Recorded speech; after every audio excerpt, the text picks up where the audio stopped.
बिस्मिल्लाहिर्रहमानिर्रहीम। मैंने अपनी लास्ट वीडियो में बात की थी कि अगर आप हमें बहुत फ्रीक्वेंट नहीं खाना चाहिए। हमें खाने में वक्फ़ा देना चाहिए और हमें तब खाना खाना चाहिए जब हमें भूख लगी हो। भूख ना लगी हो तो खाना नहीं खाना चाहिए। अब यहाँ पे सवाल ये उठता है कि फ़ॉर एग्ज़ाम्पल आपने 2 खाने खाने हैं। आप 2 खानों के दरमियान में एक आप लंच करते हैं या रात का खाना खाते हैं या आप एक नाश्ता करते हैं और आप दोपहर का खाना खाते हैं। इन 2 खानों के दरमियान आप जो जिसको हम कहते हैं कि जी ईटिंग विंडो आपकी कि जिस टाइम के दौरान आप खा सकते हैं, आप उसको 4 घंटे का रखते हैं या 6 घंटे का रखते हैं और 18 घंटे आप बीच में नहीं कुछ खाते।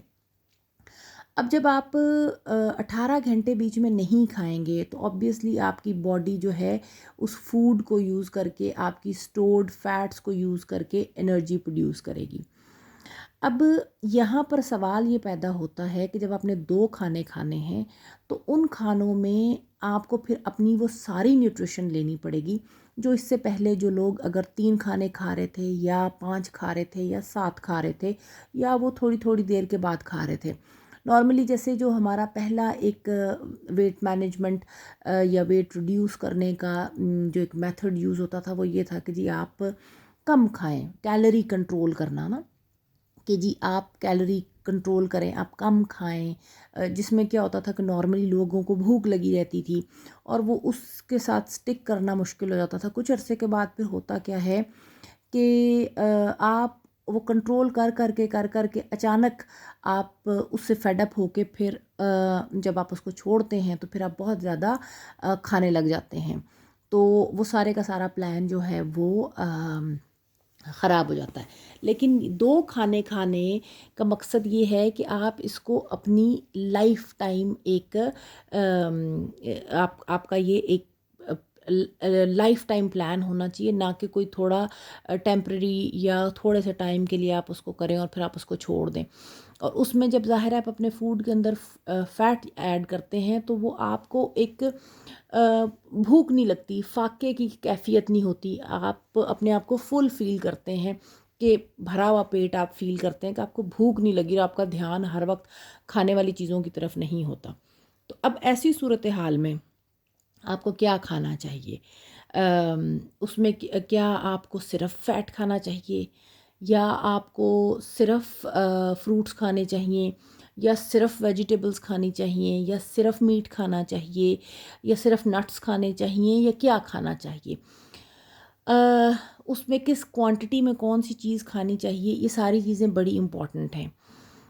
कि आप अपने फूड के अंदर इन मॉडरेशन सारी चीज़ें इंक्लूड करें जिसके अंदर प्रोटीन हो, जिसमें मतलब आप मीट है, अंडे हैं, बटर है, चीज़ है। फिर आप उसमें वेजिटेबल्स ख़ास तौर पे हम लोगों को सब्ज़ी खाने की आदत नहीं रहती। सब्ज़ी हम खाते नहीं हैं। वो सब्ज़ियाँ जो कि ग्रीन जिनके पत्ते होते हैं, पत्तों वाली सब्ज़ियाँ ग्रीन्स जो हरी सब्ज़ियाँ जिनको कहते हैं ना, वो वाली खाएँ आप। उसमें एक ये जो शिमला मिर्च होती है ग्रीन कलर की, उसके अंदर विटामिन सी आज तक हमने हमेशा ये सुना है कि जी विटामिन सी जो है वो बहुत ज़्यादा होता है लेमन में और ऑरेंजेस में, जबकि सबसे ज़्यादा विटामिन सी जो है वो ये ग्रीन शिमला मिर्चों के अंदर होता है। लेकिन हम चूँकि जिस तरह से उनको हांडी में पकाते हैं उससे हम बहुत सारी न्यूट्रिशनल वैल्यूज़ जो हैं वो उनकी वो प्रॉपरली हम उनको यूटिलाइज़ नहीं कर पाते। तो अगर आप उनको थोड़ा-सा अगर स्टीम करके या आप उनको कच्चा सैलेड में यूज़ करना चाहें तो आप उसको वो खा सकते हैं। और जहाँ तक एक और चीज़ बात ये है कि जी कार्बोहाइड्रेट्स हमें खाने चाहिए, नहीं खाने चाहिए, कितने खाने चाहिए।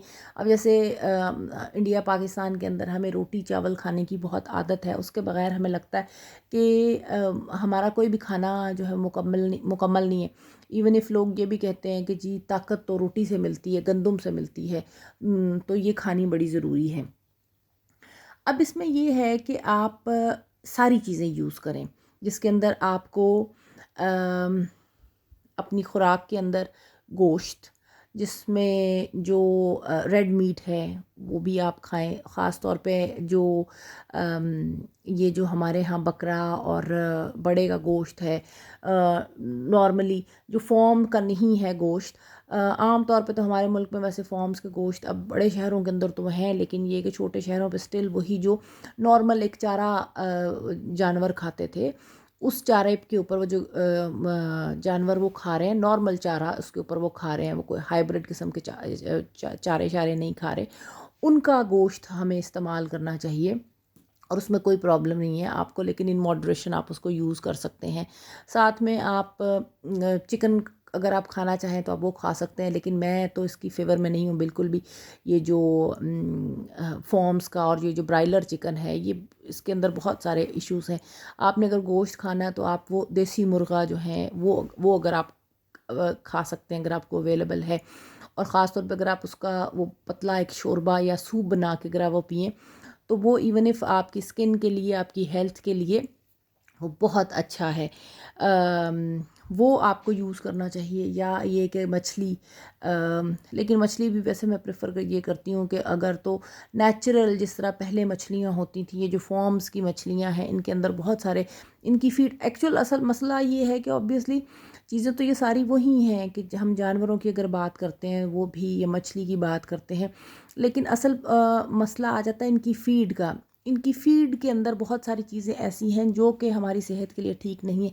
इसलिए जो नेचुरली अकरिंग जो खुराक थी, अगर वो उसको यूज़ कर सकें, लेकिन अब ज़ाहिर है उसमें भी बहुत सारे मसाइल हैं। फॉर एग्ज़ाम्पल जो समंदरों के अंदर या दरियाओं के अंदर या नहरों के अंदर जो मछली है, उसके अंदर चूँकि वो कंटेमिनेशन इतनी ज़्यादा होगी हुई है कि वो भी इट्सेल्फ प्रॉब्लमेटिक है।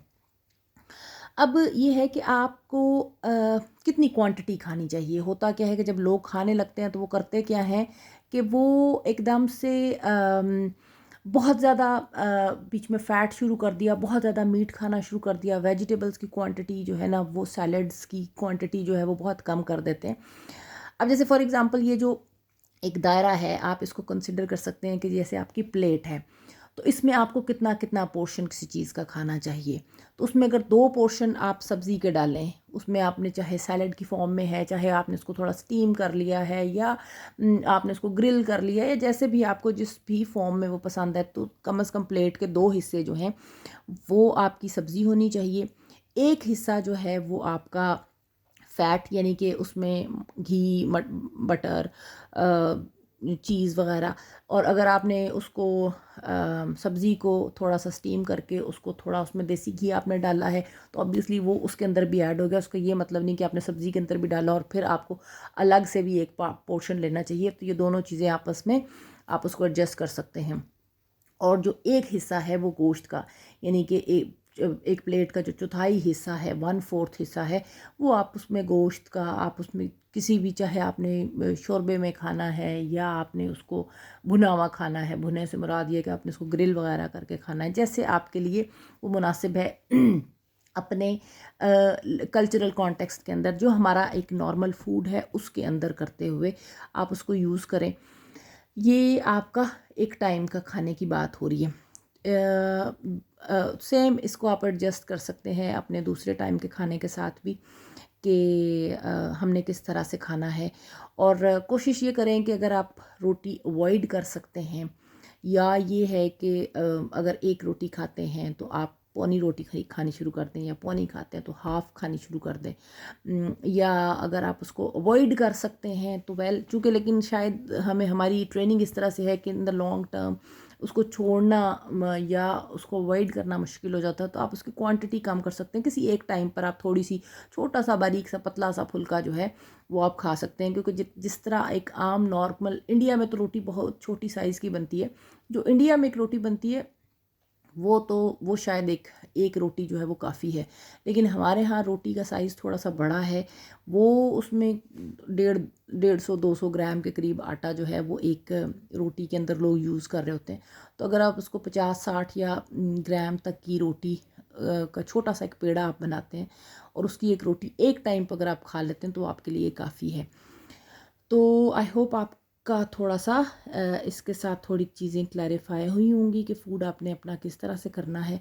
और ये आपको बड़ा हेल्प करेगा 18 घंटे का या 17 घंटे का या 16 घंटे का, जितना आपके लिए फिजिबल है और कन्वीनियंट है उसको फास्ट करने के लिए भी।